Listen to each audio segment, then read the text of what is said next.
Hi everyone, Sean here. Welcome to the channel. If you're new here, I cover everything guitar and drum related. And in this video, I'm reviewing and demoing the Squier Paranormal Baritone Cabronita Telecaster. This series has been one of the most anticipated guitar series releases of 2020.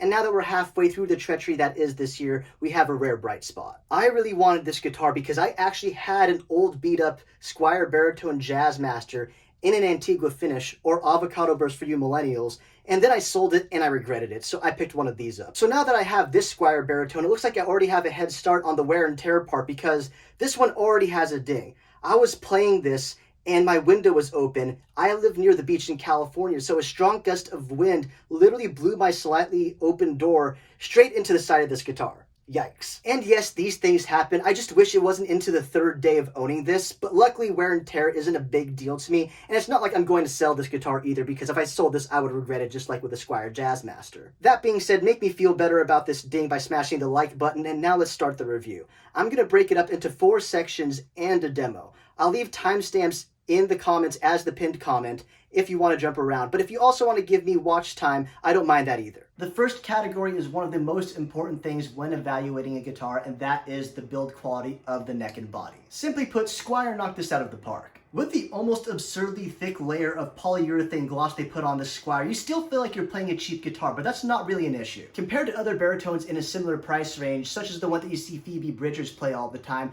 this stacks up well against all of them, if not surpasses them. Now looking closer at the neck, the fret dressing with these narrow tall frets is flawless, and there are no dead spots on this neck whatsoever.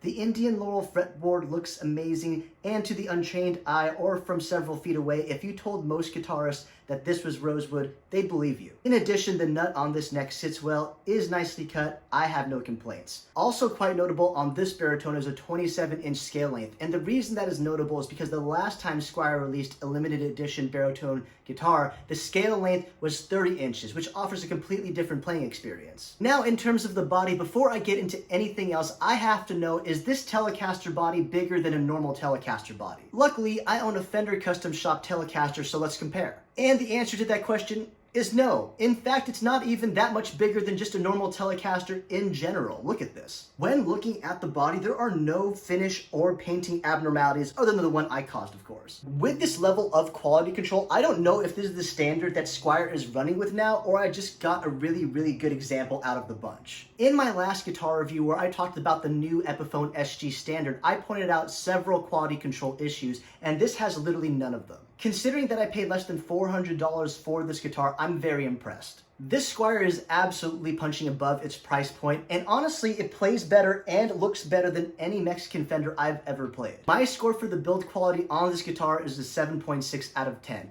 And to get into the 9s, you have to be moving into high quality PRS territory here. So for $400, this is an excellent pickup. Category number 2 is one of the most important things when evaluating a guitar, and that is the feel of the neck. I don't care how cool a guitar looks, if I'm not enjoying the feel of the neck, I'm not buying that guitar or really picking it up that often. The first thing to note about the feel of the neck is that it's very glossy. And in the unboxing video, I thought that wouldn't be much of an issue if you played for 30 minutes and you got a little bit of sweat on your palms. But actually that is kind of an issue if you do not constantly clean this neck, so keep that in mind. This is certainly one of those necks where I imagine some people are going to sand this down a little bit. Now, I saw a few comments on the unboxing video asking me to judge the neck profile of this guitar. So Sweetwater says on their site that this is a slim C neck. I'm a fan of thinner necks in general. I don't like guitars to feel like they're fighting me on bends. Compared to other baritones, yes, this is a thinner neck. You could definitely play on this neck with some speed if that was your goal with this guitar. But overall, it's still generally a pretty thick feeling neck. If you're used to playing standard guitars and you're hopping over to the baritone world for the first time, this is going to feel like a thick neck. That being said, this is still probably the most comfortable baritone neck that I've ever played. So I'm going to score that with this in mind. For category number 2, feel of the neck, I'm going to give this guitar a 6.8 out of 10. Even coming from the mentality of where I like a really thin playable neck, this is still a good feeling neck, but it's not a great one. The score for category 2 easily would have been in the 7s if this was a satin finish. Category number 3 is the quality of the electronics. This is also one of the most important things to evaluate when thinking about buying a guitar. This guitar comes with pickups that Squier is calling Fender-designed Almaco soap bar single coil pickups. Based on the name of these pickups, I wasn't exactly sure whether to expect these to be higher or lower output single coils, but these are lower output, which for me is great because I generally prefer lower output pickups. The neck pickup truly sings when you're trying to dial in a nice reverby clean tone, which is nice, but also if you overdrive the neck pickup, you encounter a lot of muddiness in the tone, which is an unfortunate drawback of the neck pickup. The bridge pickup in terms of cleans is kind of brittle and one-dimensional. So to get the best tones out of this guitar, neck pickup for the cleans, bridge pickup for the dirty tones. Also notable to the Cabronita family is the addition of a new tone knob, which is great and quite effective. So for category number 3, quality of the electronics, I'm going to give these a score of 6.4 out of 10. Category 4 is quality of the hardware. And quite clearly, we have chrome hardware. Starting off, we have a 6-saddle string-through body bridge with all of the saddles being Squier branded. In addition to this, we have a 4-bolt Squier neck plate, a 1-ply pick guard, and knurled flat top control knobs. Ideally, you'd want control knobs with a heavy, substantial feeling to them, but these just don't have that. They feel kind of cheap, and so does the pickup selector too. All in all, the quality of the hardware is exactly what I'd expect out of a $399 guitar in the year 2020. I'm going to score the quality of the hardware on this guitar a 6 out of 10. Now I'm done with all the categories, so let's add up the score. Category 1, the build quality, got a 7.6 out of 10. Category 2, feel of the neck, got a 6.8 out of 10. Category 3, the quality of the electronics, got a 6.4 out of 10. And category number 4, quality of the hardware, got a 6 out of 10. And if we add these up, we get 26.8 out of 40. This is just a solid, good guitar, and I would say any guitar that's above a 30 out of 40 is a great guitar. Squier seems like their quality is improving slowly year after year. If you're on the fence about this guitar, I'd rate this guitar as a buy. And now that we've got the review out of the way, let's get to a sound demo. You're going to get some clean tones and some dirty tones, and I'm going to roll off the tone knob a bunch. Enjoy.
Now that's just an awesome sounding baritone. And that comes to the end of the video. If you liked this video, like, comment, and subscribe if you're into all things guitar and drum related. The last few videos have been guitar related, so the next one will be drum related, so stay tuned, and I'll see you in the next video.